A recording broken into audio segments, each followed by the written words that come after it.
খাবারের তালিকায় মোটামুটি সব খাবারই আমার পছন্দের ভিতর, অপছন্দের তেমন কোনো খাবার নেই আমার লাইফে।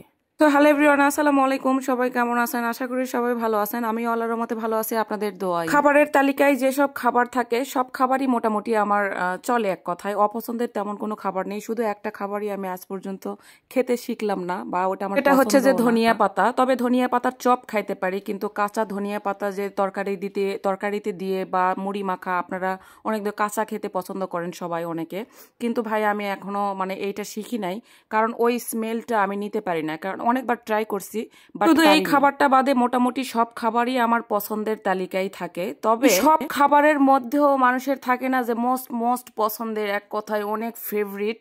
সেটা হচ্ছে যে আমারও এইরকম আছে মোস্ট ফেভারিট একটা খাবার, সেটা হচ্ছে হাঁসের মাংস। আর এই হাঁসের মাংস আমি এত পরিমাণ আর এত বেশি পছন্দ করি ভাই, বিশ্বাস করেন।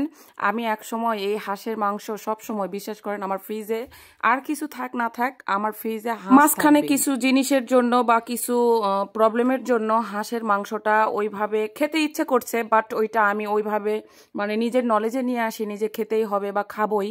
কারণ এটা খেতে গেলে অনেক স্মৃতি বা অনেক কিছু, অনেক ইমোশনাল মনে, কারণ মানুষের তো অনেক কিছু, অনেক স্মৃতি থাকে অনেক কিছুর সাথে জড়িয়ে। তো আমার এই হাঁসের মাংসের সাথে জড়িয়েও আমার অনেক স্মৃতি। হাঁসের মাংস শুধু আমি পছন্দ করতাম এমনটা না, আমার সাথে সাথে আমার আরেকজন মানুষও পছন্দ করতো।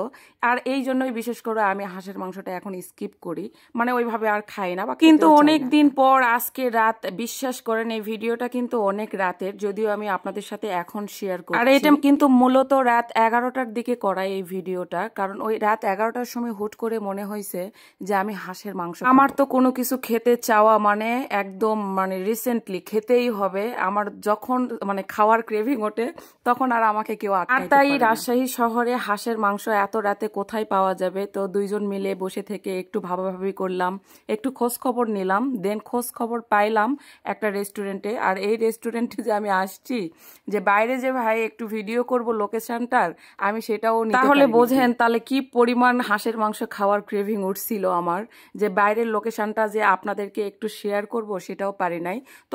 তো সমস্যা নেই, আমি মুখেই বলি। এই দোকানটা মূলত সাহেব বাজার, অর্থাৎ আলুপট্টির এখানে আপনারা আসলেই পেয়ে যাবেন। এখানে হাঁসের মাংস কোথায় পাওয়া যায় যে কোনো কাউকে প্রশ্ন করলে বা জিজ্ঞাসা করলেই আপনাদের এখানে আসলাম। এখানে এসে দেখি হাঁসের মাংস ছিল আর খুদের ভাতের খিচুড়ি। খুদের ভাত অর্থাৎ যেটাকে আমরা গ্রামে বলি হচ্ছে চাল ভাঙার পর যে ছোট ছোট খুদ থাকে, এক কথায় ভাঙা চালটাকে আমরা খুদ বলি গ্রামে। সেই খুদের ভাতের খিচুড়ি দেখে আরো ক্রেভিং হচ্ছিল, যে ইন্টারেস্টিং একটা ব্যাপার। আর এই খুদের ভাত অর্থাৎ খিচুড়ি, এই ধরনের খাবারটা অনেক দিন হলো খুদের ভাত আর হাঁসের মাংস অর্ডার দিয়ে দিছি। আর আমি খাওয়াতে তো অনেক ব্যস্ত, এটা আপনারা দেখতেই পাচ্ছেন।